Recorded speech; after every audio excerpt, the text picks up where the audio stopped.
প্রিয় দর্শক, আসসালামু আলাইকুম এবং অফুরন্ত শুভকামনা সবার জন্য। 5 আগস্ট পূর্ববর্তী সময়ে একটি স্লোগান, ছাত্র জনতার একটি স্লোগান বেশ জনপ্রিয় হয়েছিল দেশে, অ্যাট দ্য সেম টাইম বিতর্কিতও হয়েছিল। আর সেই স্লোগানটি ছিল, আমি কে তুমি কে, রাজাকার রাজাকার, কে বলেছে স্বৈরাচার স্বৈরাচার। হ্যাঁ দর্শক, এই স্লোগানটি জনপ্রিয় হয়েছিল অনেক লোকের কাছে, আবার কিছু লোকের কাছে বিতর্কিত হয়ে উঠেছিল স্লোগানটি। তারা বিতর্কিত করবার চেষ্টাও করেছিলেন এই স্লোগানটিকে, কারণ ওই শ্রেণীটি ছিল স্বার্থান্বেষী মহল, এবং তারা ইচ্ছাকৃতভাবে স্লোগানের শেষের অংশটুকুকে বর্জন করে বাদ দিয়ে শুধু প্রথম অংশটুকু প্রচার করবার চেষ্টা করেছিলেন, তুমি কে আমি কে, বা আমি কে তুমি কে, রাজাকার রাজাকার। শেষের অংশটুকু, যে এই কথাটা স্বৈরাচার বলেছে, এই কথাটুকু তারা প্রচার করেনি। তো আর এটি টার্গেট করা হয়েছিল স্বৈরাচারী শেখ হাসিনাকে, কারণ এই কথাটি বা এই বক্তব্যটি শেখ হাসিনারই ছিল। ছাত্র জনতাকে তিনি স্বৈরাচার, তিনি রাজাকার বলেছিলেন, রাজাকারের নাতিপুতি বলেছিলেন।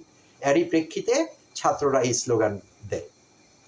আর স্বার্থান্বেষী মহলটি এই স্লোগানটিকে বিতর্কিত করবার চেষ্টা করে, তারা বোঝাবার চেষ্টা করে যে এই আন্দোলনরত ছাত্রছাত্রীরা তথা জনতা রাজাকার, তারা স্বাধীনতা বিরোধী লোক, এটা প্রচার করবার চেষ্টা করেছে।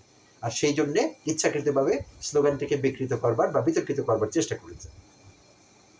এর মধ্যে তথাকথিত সুশীল সমাজের সদস্যরাও ছিলেন, হাসিনার পালিত গৃহপালিত বুদ্ধিজীবীরাও ছিলেন, অধ্যাপকেরাও ছিলেন।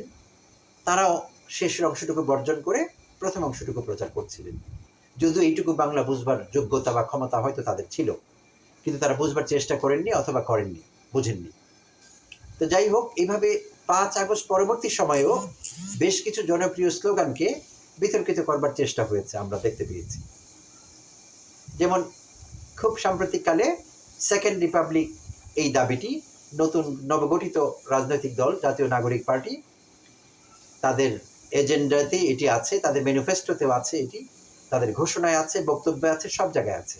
সেকেন্ড রিপাবলিক, গণপরিষদ নির্বাচনের মাধ্যমে তারা সেকেন্ড রিপাবলিক চাচ্ছেন, এটি তাদের দাবি, অন্যতম দাবি। তো এই দাবির সঙ্গে যে কেউ একমত পোষণ করতে পারেন, এটি গণতান্ত্রিক অধিকার, হতেই পারে। বাট এই দাবিটিকে নানাভাবে বিকৃতভাবে উপস্থাপন করা হচ্ছে, বিশেষভাবে বিএনপির নেতৃবৃন্দ করছেন।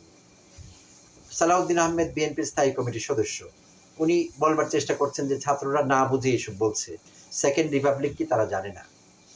তো বিষয়টি এইভাবে যাচ্ছে অনেকটা এরকম যে সালাউদ্দিন সাহেব সবকিছু বুঝবার এবং জানবার ঠিকা নিয়ে রেখেছেন, সোল এজেন্ট তিনি সবকিছু বুঝবার, আর ছাত্র জনতা কিছু বুঝে না। পড়াশোনা করলে সবাই সবকিছু বুঝে, কেন বুঝবে না ছাত্ররা?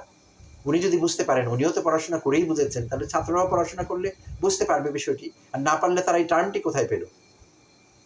যাই হোক, আরো অনেকেই এই লাইনে কথা বলছেন, বিএনপি নেতৃবৃন্দের অনেকেই সেকেন্ড রিপাবলিকের বিরোধিতা করছেন, হোলসেল বিরোধিতা। আমি বলবো তারা বুঝে না বুঝেই বিরোধিতা করছেন, তারা খোঁজখবর রাখেন না পৃথিবীতে কটি দেশে একাধিকবার রিপাবলিক হয়েছে, এবং পরিবর্তিত পরিস্থিতি, এটি ছিল সময়ের দাবি, সেই দেশের জন্য প্রাসঙ্গিক, এবং তাই হয়েছে। শুধু একটি উদাহরণ দিব, অ্যাডভান্সড কান্ট্রি ফ্রান্সে এখন পঞ্চম রিপাবলিক চলছে। এর আগে 4বার তারা রিপাবলিক ঘোষণা করেছিল, 4বারই সেটি অকার্যকর হয়েছে। কোনো না কোনোভাবে তারা পুরনো বন্দোবস্তকে বাতিল করতে চেয়েছে, করে পঞ্চমবারে এসে তারা থিতু হয়েছে। পঞ্চম, ফিফথ রিপাবলিক চলছে ফ্রান্সে, আরো অনেক দেশে হয়েছে, উদাহরণ দিলে বই হয়ে যাবে, একটি প্রয়োজন নেই। তো আর গত সোমবার দিন, 4 দিন আগের কথা, যদিও 4 দিন আগের টপিক একটু পুরনো, বাট কিছু টপিক আছে সবসময় প্রাসঙ্গিক, তাই পুরনো হলেও ওটা নিয়ে ভিডিও করছি। ঢাকার লেডিস ক্লাবে, রাজধানীর লেডিস ক্লাবে বিএনপির মিডিয়া সেলের ইফতার মাহফিল হচ্ছিল। তো সেখানে বিএনপির বর্ষিয়ান রাজনীতিবিদ, স্থায়ী কমিটির সদস্য মির্জা আব্বাস, তিনি বলেছেন, যখন কেউ বলে দেশটা কারো বাপের না, কথাটা খুব গায়ে লাগে। মির্জা আব্বাস এই কথা বলেছেন। তো আমার বিস্ময়ের কোনো শেষ নেই, কেন মির্জা আব্বাসের এই জনপ্রিয় স্লোগানটি গায়ে লাগে। আর জুলাই আগস্ট আন্দোলনের সেই উত্তাল দিনগুলোতে আমার নিজের চোখে দেখা, আমার ছাত্রছাত্রীরা যারা স্কুলে পড়ে, যারা প্রাইমারি সেকশনে পড়ে, হাই সেকশনে পড়ে, কলেজে পড়ে, তাদের আমি নিজের চোখে দেখেছি আমার সামনের শহরের বিভিন্ন দেয়ালে, আমি যেই শহরে থাকি সেখানে বিভিন্ন দেয়ালে স্লোগানটি আমি দাঁড়িয়ে থেকে লিখতে দেখেছি। বিভিন্ন জায়গায় তারা লিখেছে, এখনো অনেক দেয়ালে সেই লেখাটি শোভা পাচ্ছে সারা বাংলাদেশে, শুধু আমার শহরে না। দেশটা কারো বাপের না। এবং সেই সময় সেই স্লোগানটি আমাদের রক্তে আগুন লাগিয়ে দিয়েছিল। হ্যাঁ, দিয়েছিল ইনডিড। কারণ সেই স্লোগানটি আসলে মেইন করা হয়েছিল, এইম করা হয়েছিল স্বৈরাচারী পতিত হাসিনাকে। কারণ হাসিনা চেষ্টা করেছিল গত 16 বছর ধরে আমাদের বোঝাতে যে এই দেশটি তার বাপের, সো তার যা কিছু তা করবার ক্ষমতা আছে, প্রশ্ন করা যাবে না এই নিয়ে। হাসিনা চেষ্টা করেছিল আমরা যাতে তার বাবার নামে, শেখ মুজিবুর রহমানের নামে খুতবা পড়ি, আমরা রাজি হইনি সেটি করতে। যদিও শেখ মুজিবুর রহমানের দেশ স্বাধীন করবার জন্য অনেক অবদান আছে, রাজনীতিবিদ হিসেবে তিনি ছিলেন অসাধারণ, নেতা হিসেবে অতুলনীয়, কিন্তু শাসক হিসেবে চরম ব্যর্থ।